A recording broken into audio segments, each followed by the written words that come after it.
शेर खुदा का अज़्म। मदीना में बेचैनी, मदीना की गलियों में हलचल मची थी। हर कोई एक ही नाम ले रहा था, खालिद बिन वलीद। वह योद्धा जिसने कई युद्धों में मुसलमानों को कड़ी चुनौती दी थी, आज किसी सोच में डूबा हुआ था। क्या सच में खालिद इस्लाम कबूल कर रहे हैं? लोग आपस में फुसफुसा रहे थे। खालिद की आंखों में गहरी सोच थी, मानो वे किसी बड़े फैसले की दहलीज पर खड़े हों। 2. इस्लाम कबूल करने का लम्हा। खालिद बिन वलीद आखिरकार नबी करीम सल्लल्लाहु के सामने हाजिर हुए। उनके चेहरे पर पछतावे और उम्मीद का संगम था।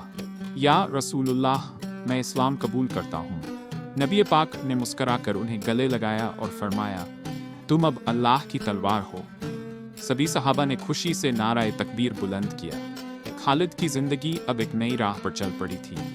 3. युद्ध मूता, मौता की लड़ाई। इस्लाम की सेना को दुश्मन ने घेर लिया था। 3 बड़े सेनापति शहीद हो चुके थे और सेना में हताशा थी। लेकिन तभी खालिद बिन वलीद आगे आए।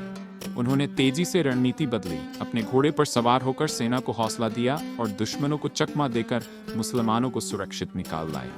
लोग समझ गए थे, अब इस्लाम की तलवार चमकने लगी थी। यरमुक का ऐतिहासिक युद्ध रूम बाइजेंटाइन की विशाल सेना मुस्लिम सेना के सामने थी। दुश्मन संख्या में कई गुना ज्यादा थे। खालिद बिन वलीद ने घोड़े पर बैठकर अपनी सेना को युद्ध के लिए तैयार किया। अल्लाह की मदद हमारे साथ है, उनके लफ्जों में जोश था। फिर युद्ध शुरू हुआ। खालिद की बुद्धिमत्ता और रणनीति ने इस्लाम की जीत की बुनियाद रख दी।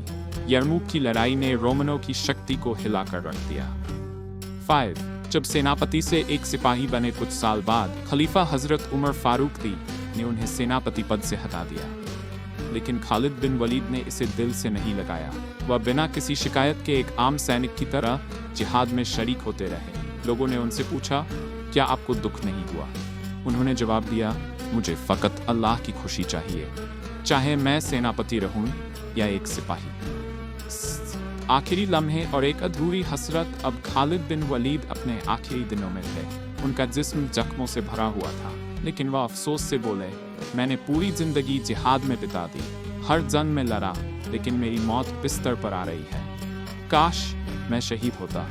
उनकी आंखों में एक सच्चे मुजाहिद की तरफ थी। खालिद बिन वलीद की जिंदगी हमें यह सिखाती है कि असली कामयाबी सिर्फ अल्लाह की राह में कुर्बानी देने में है। वह न सिर्फ एक महान सेनापति थे, बल्कि ईमान, वफादारी और सब्र की मिसाल भी थे। अल्लाह हमें भी अपने दीन की राह पर मजबूती से चलने की तौफीक दे। आमीन। ये कहानी आपको कैसी लगी?